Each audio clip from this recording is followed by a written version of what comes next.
splitting lanes, getting a little sketchy, but I'm kind of getting used to it. Although I already could tell that I'm a lot slower in terms of splitting lanes compared to other motorcyclists. I always get, when I finally get a motorcycle behind me, they pump the shit out of me, telling me to get out of the way. Yeah, when I try to after I let them, I merge, let them pass, give them way, I try to kind of go to their speed, but as always, you gotta ride your own ride within your limits. But I just kind of push a little bit just to, I gotta get that experience. And some of the maneuvers, the little micro maneuvers that some of these guys do to split lanes, amazing. Like me, I do it takes a lot of micro body English, I could say, to just to barely dodge some of these mirrors. Because I mean, come on, I drive a car too, and I would, I could put myself in their shoes.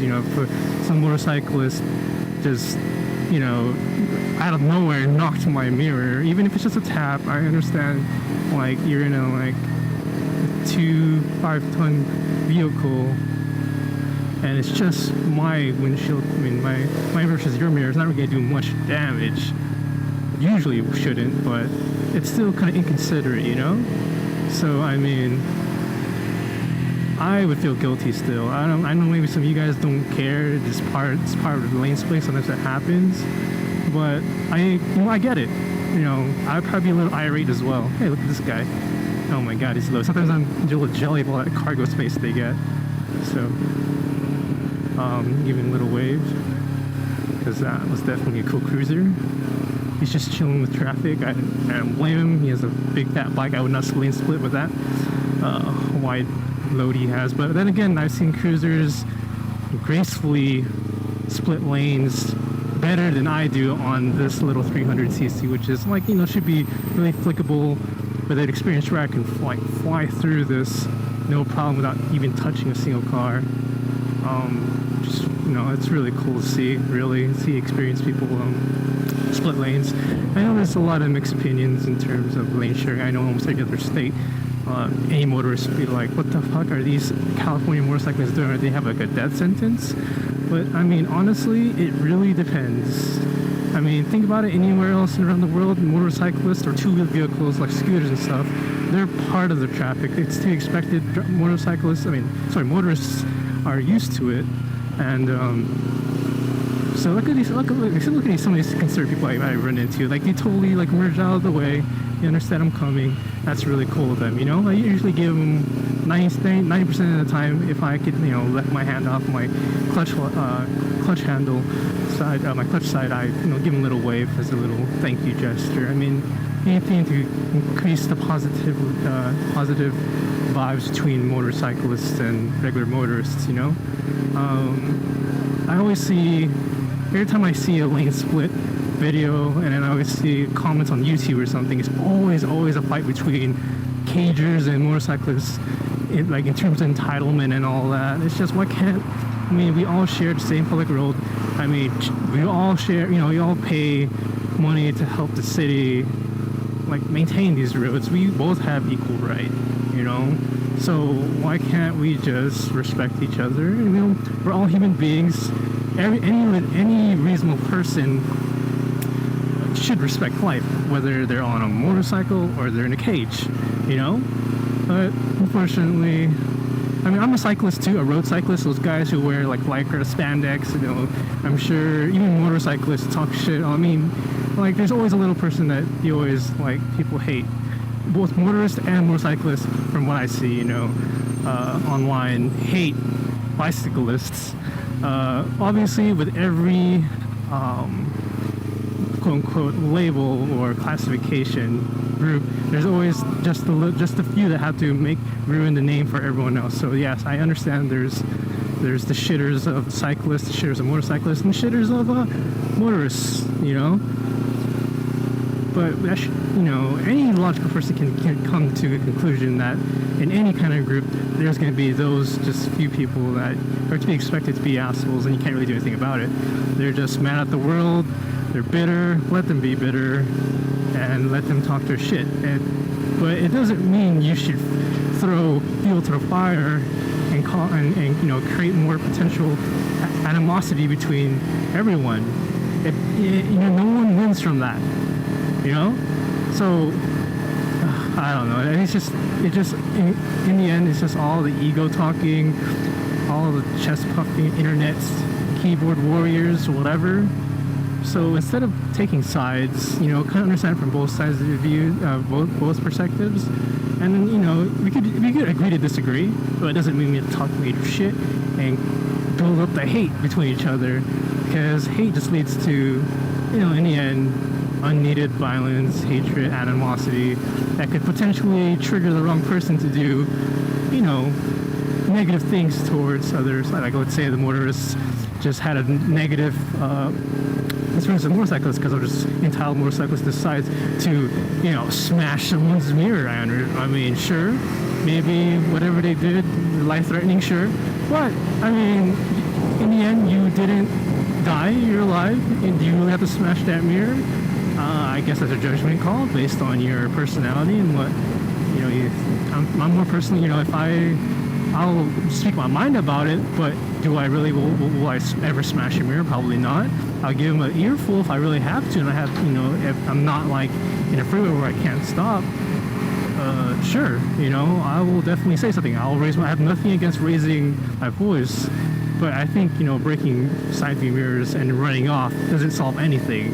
It just, as I said, that's an action, a judgment call that just makes things worse. That if anything, that's gonna make that motorist hate motorcyclists even more, and probably next time he sees one, he's gonna do something that will actually do some permanent damage to the motorcyclist. It's a chain reaction, it's a vicious cycle, and it takes the bigger man / or woman, to break that cycle, be the better person about it, approach it differently. Sure. I mean, as I said, I wouldn't mind. I would definitely speak my mind if I had the opportunity, and the motorists would actually, instead of yell at me, kind of like have a heated debate. I guess you could call it. What is this guy doing? I'm going to signaling, but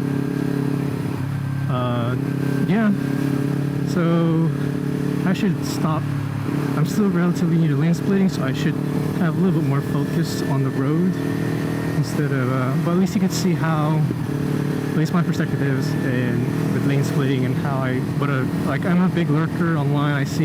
I read about, I'm a new motorcyclist. As with anything new, you tend to research and just, read a lot of stuff online, and you become, I don't get sucked into that whole us versus them thing, As a new motorcyclist, I don't want to put myself on the side, I just want to just understand what the hell the situation is. And what can I do as, I want to become a positive motorcyclist in terms of, if I ever decide to do more serious things online, like just post a few more things. I'm not trying to be like a YouTube star or anything, but I definitely like to share, if I can help it, if I could put more positive stuff on the internet that has to do with motorcyclists, I will. And when I have an opportunity, sure, I'm busy. So look, another motorist that was awesome. Just totally gave me a wide berth, So these motorists, there are good motorists like that. They don't have to, but they do. They go out of their way to give me space, and not even ask for it. I didn't rev bomb him. I did not didn't honk at him like a million miles, like swirl through my I think like a douchebag. I kind of just he saw me and gave a little visual cues, kind of like swerving a little bit, but nothing like obvious where like I'm showing road rage or putting my hands up or anything like that, telling them to move or anything. And look at the result I got. Sure, not every motorist, that's like an ideal thing. Not all motorists are going to do that. Some motorists are even going to block you. But what I usually do to blockers, I just move on and wait till I find off. You don't have to get angry because a motorist decides to not move or block you. Just wait for opportunity to scurry on, because there's always going to be a slight opening at some point where you can find, point, and shoot, and just move on. I've never had an issue where I would eventually just get stuck, because you can always merge to the other side and totally we pass that guy and, she lays her on the other side and move back into the fast lane, no problem. Why cause a whole incident about it that will just not produce any positive result at all, Same thing like my mom always taught me, if you don't have anything nice to do or say, don't do anything at all. Just find an alternate way to avoid the situation, and, nothing will happen. I mean, if you were going to go the other way, be more aggressive, be more adamant about making your attitude known toward that driver, that would have just caused more negativity. Nothing positive will come out of that. So it's either, my goal is to just keep things unchanged or go for positive, I don't know if that makes sense, but, to me it does. To me it doesn't make sense about all the crazy shit that goes on and yelling at each other and stuff like that. No one learns from anger and stuff like that. Just like nature shows a prime example. Take two dogs, let's say talk to a dog trainer, any kind of like training, basic training. You cannot train a dog almost anything when the dog doesn't have the right state of mind. Same thing, if some person is angry, they are not going to take anything in. It's just going to go through one ear and out the other. You could yell at each other all you want to the top of your lungs, both of you, and yell at each other. Your perspectives aren't going to kind of like resonate with each other because you're just fucking filled with hate. All you are seeing red. You're just talking essentially just major shit to each other. So it goes nowhere. You're just wasting energy for nothing. Well, I mean, looks like I'm getting home soon, so I'm probably gonna end it here. I hope this, if anyone watches this, that they get something out of it, can kind of see where I'm coming from. And if you're a neoprene motorcyclist and you have friends and you have those really good friends that do that kind of stuff, I mean, it's your call. You ride,